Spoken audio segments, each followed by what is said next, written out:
नमस्कार, आप देख रहे हैं 4 PM बिहार और मैं हूं अभिषेक मिश्रा। बिहार में जाति गणना की रिपोर्ट जारी हुई है और जाहिर तौर पर इस रिपोर्ट के जारी होने के बाद बिहार की राजनीति में जो बवाल है, भूचाल है, हम उसको आपके सामने ला रहे हैं। आम लोगों की राय भी सामने ला रहे हैं और राजनीतिक दलों के नेताओं की राय भी सामने ला रहे हैं। कहा यह जा रहा है, भारतीय जनता पार्टी की तरफ से प्रधानमंत्री का भी शायद बयान है, अगर मुझे ठीक से याद है तो, इस समाज को बांटने की कोशिश हो रही है। दूसरी तरफ जाति आधारित जनगणना गणना के जो सूत्रधार रहे हैं लालू यादव, नीतीश कुमार, उनका दावा यह है कि जब लोगों के बारे में सही पता चलेगा तो उनको लेकर योजनाएं भी ठीक तरीके से बनेगी।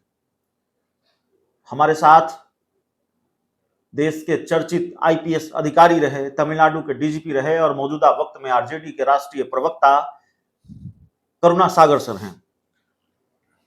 सर, जाति गणना की रिपोर्ट सामने आ गई, इसको लेकर फिर तरह क्रेडिट की बात भी है, उस पर आगे बात करेंगे, लेकिन कहा यह जा रहा है कि समाज को बांटने की कोशिश हो रही है। इस तर्क में कितना दम है? देखिए, पिछले 2-3 दिन में अगर आप प्रधानमंत्री जी के भाषणों पे आपने गौर किया है तो वो बड़े ही परेशान दिख रहे हैं और ऐसी बातें कर रहे हैं जो जो उन्होंने अपने राजनीतिक जीवन में कभी नहीं किया। अच्छा, प्रधानमंत्री ने कहा कि देश को बांटने की कोशिश हो रही है। यहाँ पर उन्हीं के दूसरे मोदी ने कहा कि ये डिसीजन तब लिया गया था जब बीजेपी सरकार का अंत थी। तो अब ये बोलिए कि बीजेपी में हम मोटा मोदी की बात माने या छोटा मोदी की बात माने, कौन सही है कौन गलत है? और जो समाज के विभाजन की बात कर रहे हैं जाति में, देखिए 6 जुलाई 2021 को मोदी जी ने अपनी कैबिनेट का सबसे बड़ा रिशफल किया था। जिस दिन रिशफल हुआ उसी दिन प्रधानमंत्री जी ने ट्वीट करके बीजेपी के तरफ से ऑफिशियली लिस्ट रिलीज हुआ था कि इस मंत्रिमंडल में एससी के कितने हैं, एसटी के कितने हैं, ओबीसी के कितने मंत्री हैं, संख्या वाइज। ये भगवान हनुमान जी की जाति भी बताई जाती रही है इस देश में। जी, तो मैं बिल्कुल आप वो तो और ये पहली बार देखा गया कि कैबिनेट मिनिस्टर्स को जाति पर डिवाइड करके ऑफिशियली, पत्रकार तो अपना इसके बारे में चर्चा करते हैं, लेकिन ऑफिशियली बीजेपी की तरफ से बताया गया कि हमारे यहाँ ये जो जाति का ब्रेकअप है सेंट्रल कैबिनेट में। अब देखिए कि ये देश में पहली बार एक प्रधानमंत्री हैं जो छाती पीट के अपने जात का बखान करते हैं और जिस समाज से आते हैं उसके बारे में उनके सारे शीर्ष नेता बात करते हैं। तो इनकी जो राजनीति है वो कन्वीनियंस की है। मैंने कहा ना कि पिछले 2-3 दिन में उनके बयान, कल उनके 2 बयान बड़े इंटरेस्टिंग आए हैं। एक, उन्होंने मुस्लिम समाज की हिमायतदार बनने की कोशिश की है और दूसरा उन्होंने कहा कि गरीब ही एक जात है। अब पहले देखिए इन्होंने क्या कहा कि कांग्रेस का नाम लेके कहा कि मुस्लिम समाज के साथ अन्याय कर रही है और ये पिछले 9.5 साल से और उसके पहले जो जनसंघ और बीजेपी के पूरे काल में आपने देखा कि विपक्ष पर तुष्टीकरण का आरोप लगता रहा है। तो एकाएक इन्हें मुसलमान याद आ रहे हैं। ये वही सरकार है जिसने एनआरसी लाया, सीए लाया। वही सरकार है जिसमें इस समय माइनॉरिटी अफेयर्स का कोई रेगुलर मंत्री नहीं है कैबिनेट में और जिसके नेता ये कहते नहीं थकते हैं कि अगर माइनॉरिटीज को इस देश में रहना है तो अल्पसंख्यक बनकर रहना पड़ेगा और हम तो हिंदू राष्ट्र की तरफ बढ़ रहे हैं। तो ये इनकी देखिए। अब गरीबी की बात, 9.5 साल के बाद प्रधानमंत्री को गरीबों की याद आ रही है, तो इसका मतलब तो प्रधानमंत्री ने अपनी विफलता स्वीकार कर ली कि 9.5 साल में ये गरीबों की स्थिति में कोई भी बढ़ोतरी करने से विफल रहे। जी। और देखिए, जब ये प्रधानमंत्री बने थे 2014 में, तो पार्लियामेंट में इन्होंने एक स्पीच दिया था कि मनरेगा को हम रखेंगे, और बड़े ही कटाक्ष से हंसते मुस्कुराते हुए उन्होंने कहा था कि मैं इतना मूर्ख थोड़ी ही हूं जो पिछले सरकारों की जो विफलता की निशानी है उसको मिटा दूं। तो मनरेगा आज भी चल रहा है, और मनरेगा तो चल ही रहा है। आज देश की 80 करोड़ जनता को आप 5 किलो अनाज बांट रहे हैं। तो क्या है, यही मापदंड है हमारे आर्थिक विकास का कि 80 करोड़ जनता आज भी महीने में लाचारी से 5 करोड़ अनाज की ओर देख रही है। यही विकास हमने किया है। तो बीजेपी की राजनीति, देखिए, ये ना हिंदुओं के साथ है, ये ना मुसलमान के साथ है, ये ना दलित के साथ है, ना अति पिछड़ा है, ना पिछड़ा के साथ है। बीजेपी एक चुनाव तंत्र की पार्टी है। हालांकि माफ कीजिएगा, एनडीए गठबंधन में ही एक राय नहीं है। अपना दल की अनुप्रिया पटेल हैं, वो कह रही हैं कि जाति गणना जो है वो समय की मांग है। इस तरह का बयान भी सामने आया है। बिल्कुल, देखिए, आप संविधान की परिकल्पना को देखिए।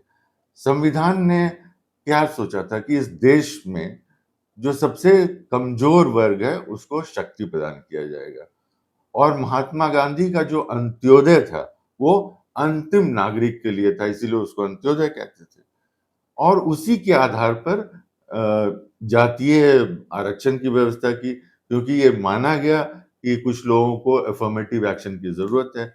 अभी अभी पिछले चंद सप्ताह पहले आरएसएस के सर संचालक मोहन भागवत जी ने खुद कहा कि 2000 साल से समाज के एक बड़े वर्ग को हम लोगों ने प्रताड़ित किया है। तो ये जो जातीय जनगणना है वो उसको करेक्ट करने के लिए है। और दूसरी बात, देखिए, 21वीं शताब्दी को इंफॉर्मेशन का युग माना जाता है, और अक्सर आप कहते सुनते होंगे लोगों को कि इंफॉर्मेशन इज पावर। तो आज जिसके पास इंफॉर्मेशन है वही शक्तिशाली है। तो कोई भी सरकार जो समाज में वेलफेयर करना चाहती है, समाज के सभी नागरिकों की उचित देखभाल करना चाहती है, वो कैसे करेगी अगर उसके पास कोई डेटा नहीं है? कोई भी आदमी, कोई भी प्रोफेशनल, कोई भी काम शुरू करने के पहले सबसे पहले अपना बेसिक डेटा निकालता है। यहाँ पर हमें किस तरह से आगे ले जाना है। तो अभी तक तो 1931 का जो सर्वे था, जो समझिए कि लगभग 100 साल होने जा रहा है, 90 साल हो गया, उसके आधार पर चल रहा था। बीच में कितना कुछ समाज में परिवर्तन हुआ। और 2011 में मनमोहन सिंह की सरकार के समय जातीय गणना हुई, लेकिन वो जब तक प्रकाशित होता, बीजेपी की सरकार आ गई और इसने कभी प्रकाशित नहीं एक किया। एक आखिरी सवाल होगा सर, ये जाति गणना की रिपोर्ट तब जारी हुई है जब देश में लोकसभा के चुनाव बड़े नजदीक है, बहुत करीब है। नीतीश कुमार जो बिहार के मुख्यमंत्री, वो तो कह रहे हैं कि कभी भी हो सकता है, इसी साल हो सकता है। उसके बाद बिहार ऐसा राज्य है जहां लोकसभा चुनाव के अगले साल विधानसभा के चुनाव भी होने हैं। वैसे देश के दूसरे राज्यों में भी विधानसभा के चुनाव हाल में ही होने हैं। तो इस लिहाज से जाति आधारित गणना की रिपोर्ट को कैसे देखते हैं? कितना असर डालेगा ये इन चुनावों पर? बहुत बढ़िया सवाल है। और देखिए, जातीय गणना की बात, हम तो जनगणना की, इस बार तो जनगणना नहीं हुआ है, सर्वे हुआ है। जी। लेकिन जनगणना की मांग तो हमारे राष्ट्रीय अध्यक्ष माननीय लालू प्रसाद यादव जी कई दशकों से करते आए हैं, और पिछले कुछ सालों में भी इसके बारे में लगातार चर्चाएं हुई हैं।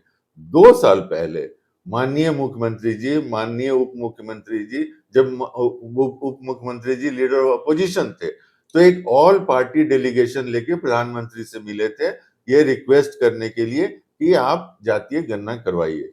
और चूंकि केंद्र ने इसमें कोई इंटरेस्ट नहीं दिखाया, तो इसलिए बिहार सरकार ने अपने खर्चे पर सर्वे किया, क्योंकि अब जनगणना कर नहीं सकते हैं, वो कानूनी तौर से सही नहीं होगा। उसके बाद भी बीजेपी लगातार इसके लिए अड़चने पैदा करते रही।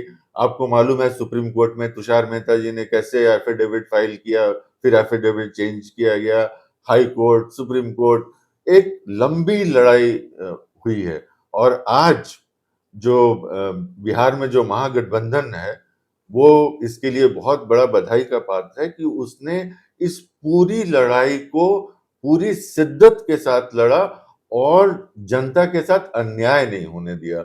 और आज जो सर्वे रिपोर्ट आई है, अभी तो संख्या आई है, उसके बाद जैसे माननीय मुख्यमंत्री जी ने बताया कि इसके आर्थिक जो डायमेंशन है वो भी आएंगे कि किसकी कैसी आर्थिक स्थिति है। तो ये आगे के भविष्य में पहली बात कि बिहार में हुआ है, तो बिहार में हमारी योजनाओं को बनाने में, कल्याणकारी योजनाओं को बनाने में बहुत ही कारगर और उपयोगी सिद्ध होगा। और दूसरी बात कि ये अब देशव्यापी मांग हो रहा है। आज ही हमने सुबह अखबार में देखा कि बैकवर्ड क्लास रिपोर्ट को उड़ीसा गवर्नमेंट पब्लिश करने जा रही है। तो और इंडिया गठबंधन की तरफ से ये मांग किया गया है और ये वादा भी किया गया है कि अगर हम सरकार में आते हैं तो देशव्यापी स्तर पर इसकी गणना होगी। और सभी जो जिम्मेवार राजनीतिज्ञ हैं, वो सभी लोगों ने इसका समर्थन किया है। चलिए, हमारे साथ तमिलनाडु के पूर्व डीजीपी और मौजूदा वक्त में आरजेडी के राष्ट्रीय प्रवक्ता करुणा सागर सर थे। और जाहिर तौर पर जाति गणना की जो रिपोर्ट आई है उसको लेकर बातचीत, लंबी चर्चा, इस पूरे इंटरव्यू में इतना ही। बहुत बहुत धन्यवाद।